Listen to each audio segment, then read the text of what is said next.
Hey everybody, welcome back to the channel. Well, today we're going to get started on part 5 of the Spooky Farm vignette, and I think today is actually going to hopefully wrap it up and put it in the books and be done with it. So got a couple of things we're going to do today, and that is going to be starting with kind of going through and demonstrating and telling you about how I'm going to create the cornfield. I know a lot of you have asked, how do you plan on doing that? And I covered a little bit of it in some previous videos, but today I want to go a little more in depth and kind of show you some of the items that I found and how I went about kind of reproducing what I think looks to be very realistic, old dying corn stalks, and that's going to make up the majority of this cornfield. And so with that, let's jump right in and take a look at some of the things that we're going to use today to complete this vignette. Okay, so the first thing we're going to look at is the actual corn itself, or at least the product that I found that resembles corn. Now, it's been so long since I purchased this, I will go back and see if I can find a link to this in Amazon. That's where I was able to get it, and if I can find it, I will post a link in the description below. If you don't see a link, that means it's so old that I couldn't find it anymore, but I'll show it to you nonetheless. So this is the way it comes. It comes in like a kind of a bush looking pick or whatever you want to call it.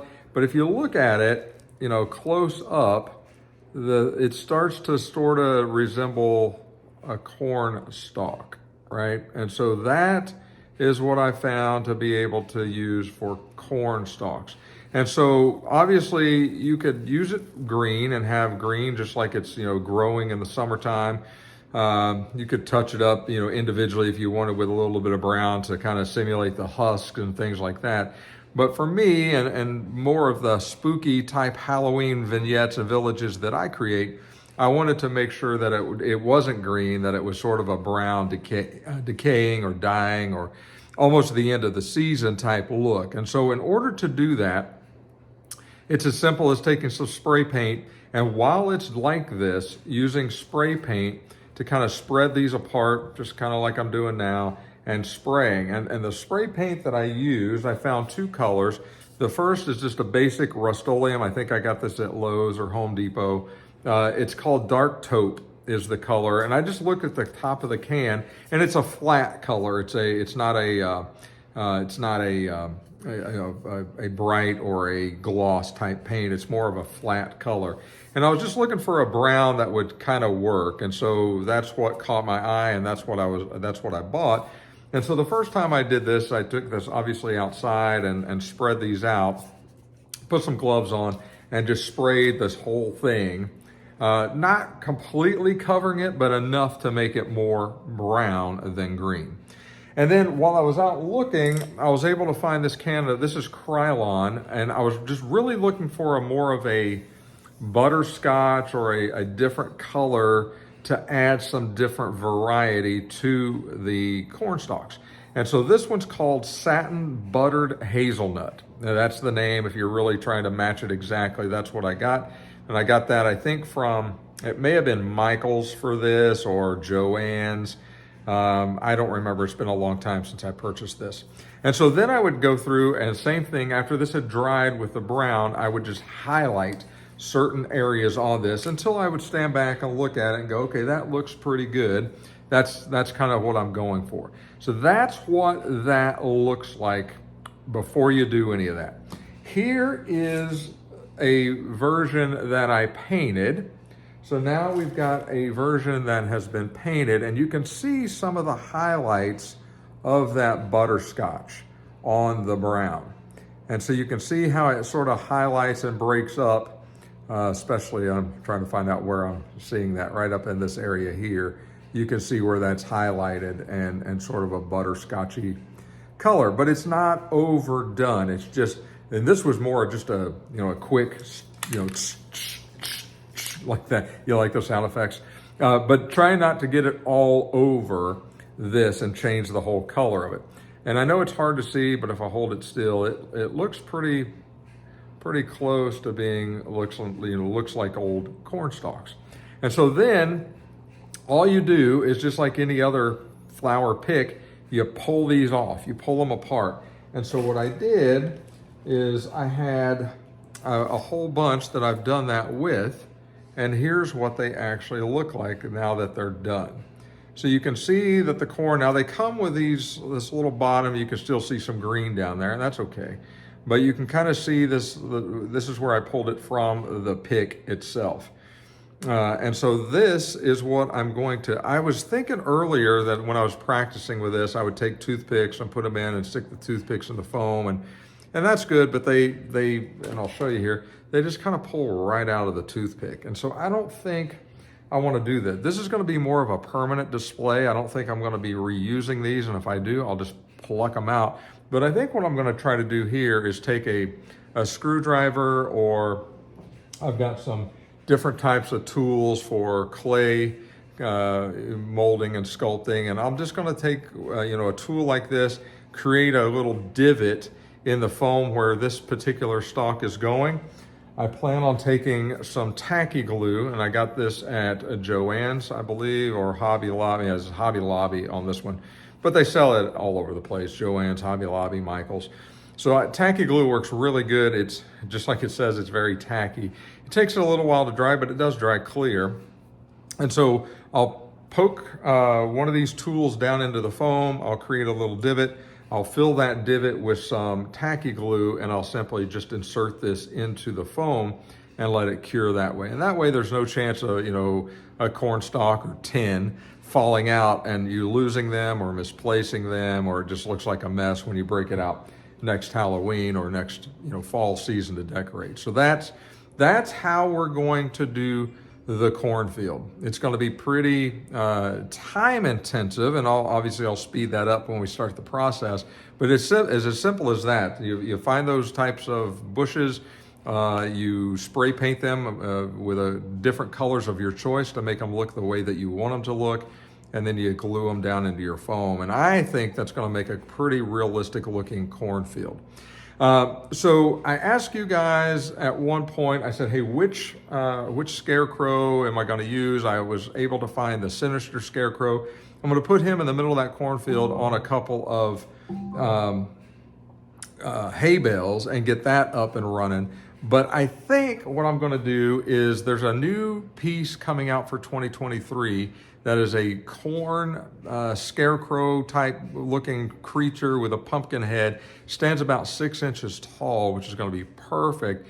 And somebody commented in the video, that's what you should do as well. And I'd already thought about that. And so let me show you, this is pretty cool. If you guys haven't seen this already, and I know I'm jumping all over the place, so forgive me, but this is the Department 56 Village Catalog for 2023.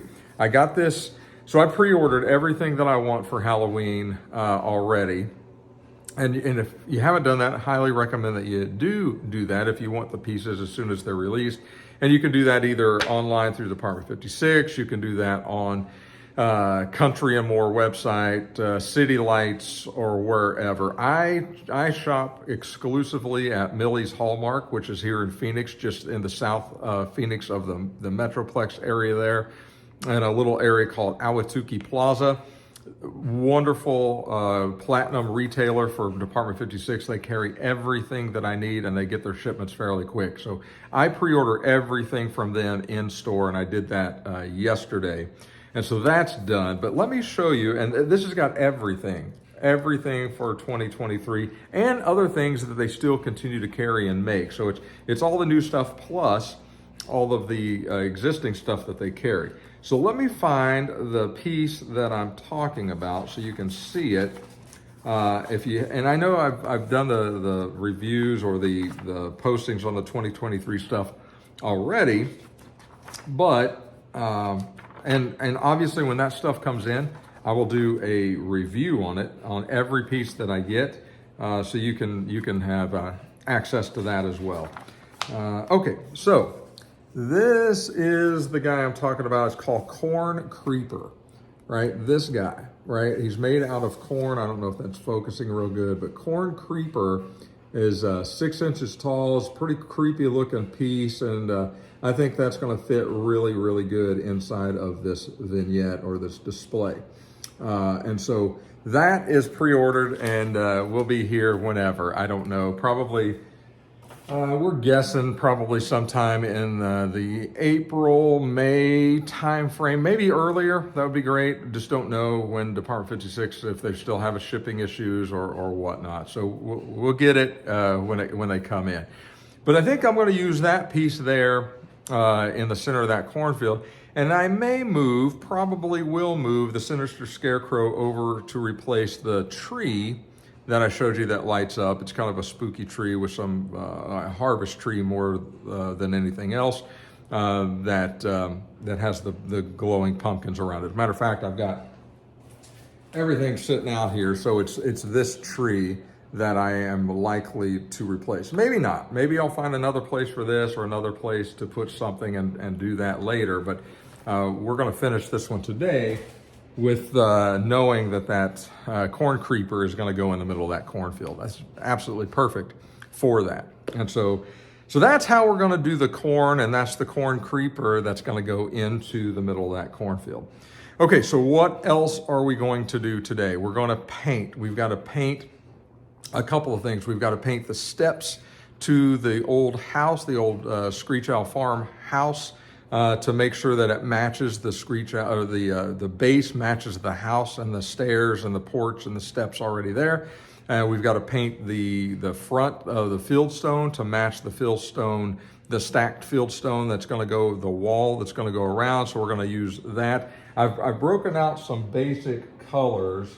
And I don't know, we're just going to have to mix and match until we can get a decent looking color. But I've got a sort of a brown color here that we're going to use. We've got a folk art. It's more of an old style antique white we're going to use. We may have to mix those together. And then I've got more of a peach skin colored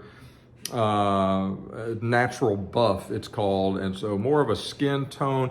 But I think if we mix some of those together, honestly, with a little bit of black, just a touch to kind of darken it up to make it look a little bit weathered so it doesn't look brand new. And maybe this is just going to be a touch of dry brushing over the top of it when we're done. But we don't want the white paint or the cream colored that we're going to use to match the Fieldstone to pop out so bright on something we've already darkened up with a wash. So we're going to have to go over it some way. Now we could do that with another wash, but that's messy and it takes a little while to dry. It may be just as simple because we're not going to go crazy with it. So it may be just as simple to use a little bit of black for dry brushing and just swipe it over it a couple times and call it done. We'll see how it looks. And if it needs a wash after we do this and it needs a wash, it's not difficult to do. You guys have seen me do it before. A little bit of black paint, a lot of water, stir it up, or drip it all over there, kind of sponge it off with a paper towel and let it sit and dry and you're done with it. So we may end up doing that if it requires it.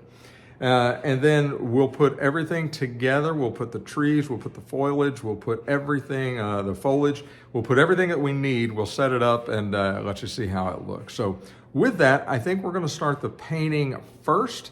And so let me get that set up and we'll come right back. Okay, so you can see I've got some drops of paint kind of laid out here, brown, the cream colored skin color, and the kind of antique white, and then a little splotch of black over here. And you can see how the Fieldstone looks with some white, and you can see how obviously we're missing some of that down through here. So I think by just holding this up, I want to take a little bit of this white, and I'm just going to start coloring a couple of blocks, and you've got to be very careful or you'll get it everywhere. Now that to me looks too white. So let's see if we can darken that up a little bit. Starting to look better. So let me try just this color over here and see how that looks. We'll go right here.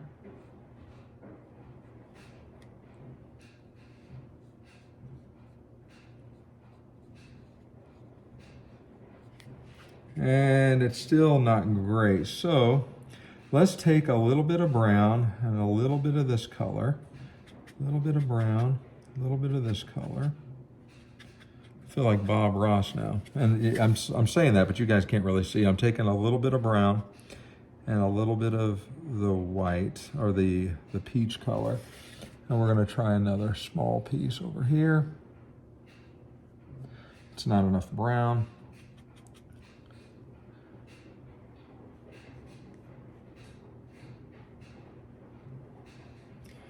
Okay, starting to look a little bit better. To me, it's too white. It's still too white. So I'm gonna try just a lighter brown down over here and see if that looks any better. I think it does.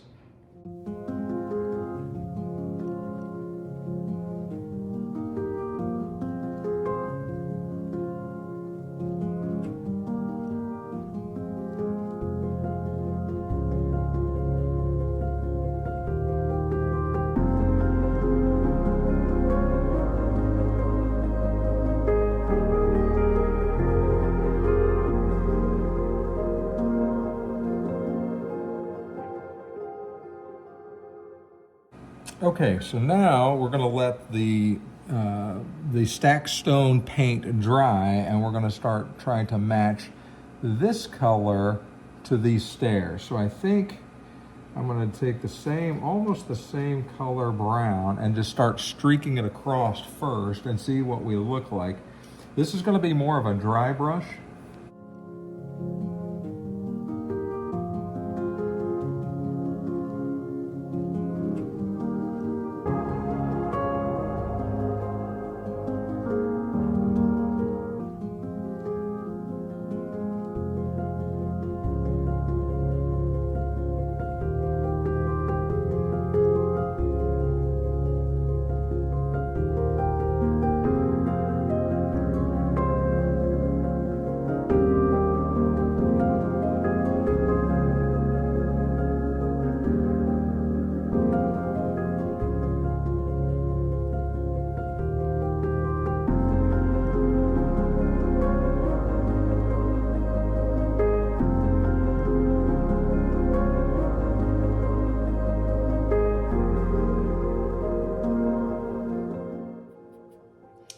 Okay, I think that's going to do this. I think that's good. And so now I think we're going to try to do the black wash, and then we'll be ready for the cornfield. Okay, I got a little bit of black here, and I'm trying to get the most of it off. And we're just going to inconspicuously just slightly darken those up.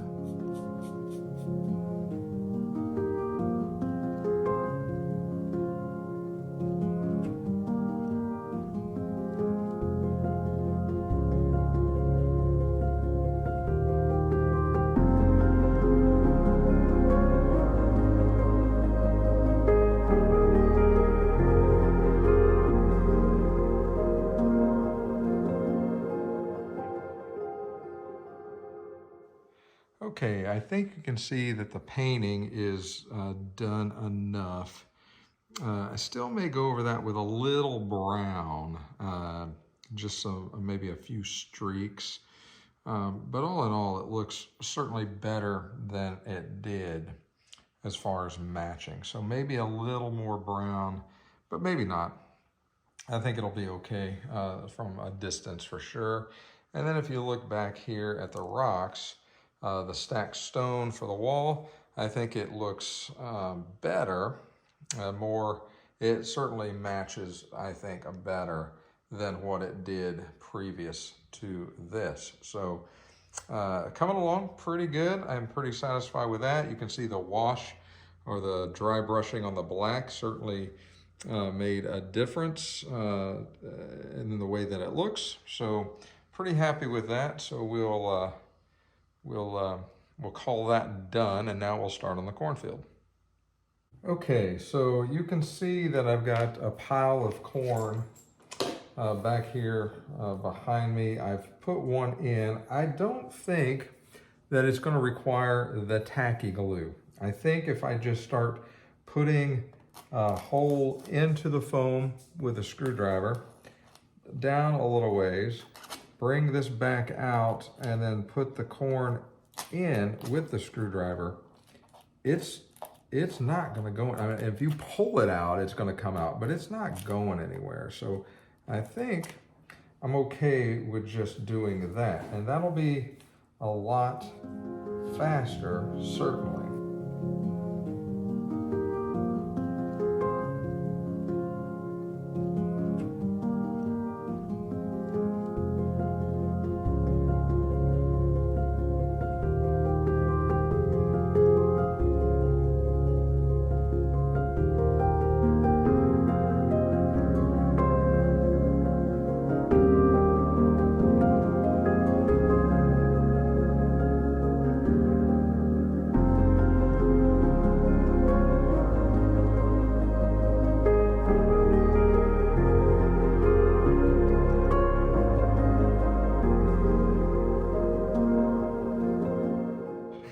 Okay, so there is the cornfield, and you can see it looks pretty good. The colors that I chose to paint the corn, leaving a little bit of green and a little bit of brown, a little bit of yellow, look pretty good, honestly, especially as you get down closer to sort of eye level. You can kind of see that that looks pretty good, pretty convincing for a scale model. I wish the corn was a little bit taller, but there's no way to really make it any taller than it is. It sort of is what it is at this point, but I like it. I think it looks really good. And then you can see the hay bales in the center there. That's where the scarecrow is going to go. And then when we get the corn creeper later this year, I'll likely obviously I'll move those and just put the corn creeper right in the center. May put a few more corn stalks in the back. Probably will do that right now, actually, just to kind of set up for that. But you can see the corn going all the way to the back of the house over there, or at least to the side of the house. And then the same thing over here. Once the barn gets on, it's going all the way to the barn. And then you'll have the fences in the front to kind of mask that a little bit. Those fences are pretty tall, so it's going to make the cornfield look even smaller probably, but I like the way the fences look, and I think it gives it the sort of the look that it needs to complete it. So we'll probably put those on and see how they look. But you can see the stairs. I did touch, let me focus a little bit better there. I did touch those up with a little more brown, so you can see they pretty well match the house coming down from the same color scheme. Now obviously that's got a wood texture and these do not. I could have put that in earlier had I thought about it, but I'm not really too concerned with it at this point, because I think it, from a distance, the farther you get back, the better that it looks. It certainly looks like it matches, and that's the kind of the look that I was going for. So anyhow, guys, that is how you do, or that's how I do the cornfield. Hopefully it's simple enough and easy enough, and you can copy this and use it for yourself if you want to add a cornfield to your display. Okay, I think that's going to wrap this video up. You saw how to make the cornfield. You saw that we went through and we painted everything and kind of matched those stacked stone, the Fieldstone fence that kind of goes around the vignette. So I think that's it for this one. So I've taken the liberty. Now I did add some detail, and I told you this video was going to be about adding detail as well. So let me show you a couple of things that I did. I've got a couple of little containers here, and they contain, and you guys have seen me use these before. These are just little plants that you pick up at Hobby Lobby or Michael's. Are usually in styrofoam in a little bowl or something. And I've just taken the liberty of plucking them all out and kind of keeping things like that for foliage or, bushes or landscaping detail, just a different type here. And so I've added a little bit of that. I took some rocks from out in the yard and added some rocks to certain pathways. So it's all set up. So I'm going to give you a quick look, and then we'll go through and look at it all in detail. I'm not going to do that to you, but then I'll do the official video, the finished video, the completed video, like I do for all the other vignettes that are done. And then I'll post that a little bit later after I post this video. So With that, let's jump in and take a look at this one as it's finished. And we'll listen to some of the soundtrack on the Screech Owl Barn, which is one of my all-time favorites for this type of environment. So let's jump in and take a look. Okay, you can see this one as it is complete. Obviously, we're not going to display this, so I've got a makeshift backdrop in back, but this is what it would look like.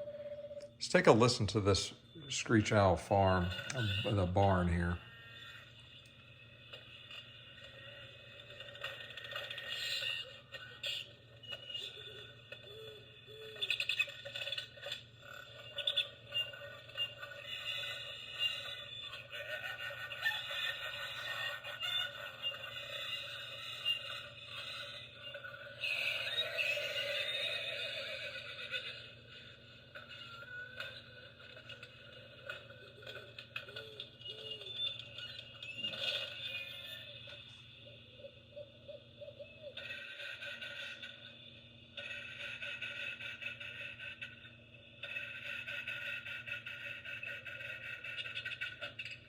So I added these pumpkins.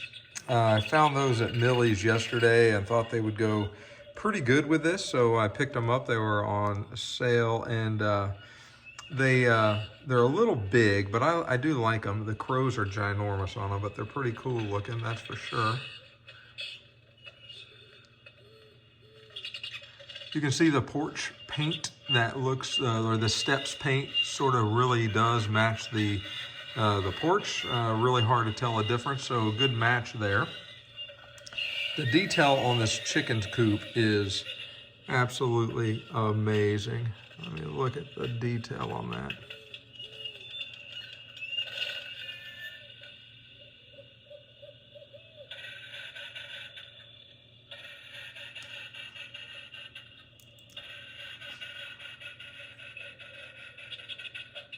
You can see the eyes glowing on the scarecrow, the Sinister Scarecrow. That'll look pretty good after dark. And then you can see the cornfield kind of zoomed out. That looks pretty good.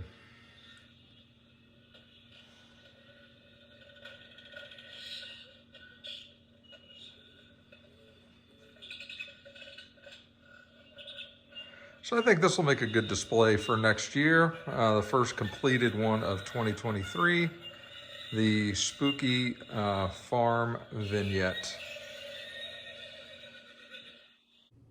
Okay, well, hopefully you've enjoyed this entire video series. I know it's been a long time coming, but hey, we're finally done with a Spooky Farm Vignette. We've wrapped it up, put a bow on it, and it is the first build of 2023. So we can look at it on the bright side. We got done with the first build for Halloween while we're still in January of this new year. So that's a good thing, right? And so I'm pretty pleased with the way this turned out. This is the vision that I had last year when I knew that I wanted to build something using the Screech Owl Farm house and the Screech Owl Barn. Wanted to put that Bucks County Department 56 windmill in the center with a cornfield and a scary scarecrow behind that, and then have it all come together like that. It's pretty cool to see it, you know, from an imaginative mind to actually building it and going to be able to display it proudly in our home next year. So hopefully you've learned, hopefully you saw that this was a pretty simple build all in all. If again, this has taken a while, so if you need a reminder or a refresher, go back to last year. The videos are still there, obviously, and start with just part 1 and all the way up through part 5, and you'll see the whole thing being built again. So hey, with that, if you've enjoyed this video series, like always, click the like button. It certainly helps out the channel, it helps out myself.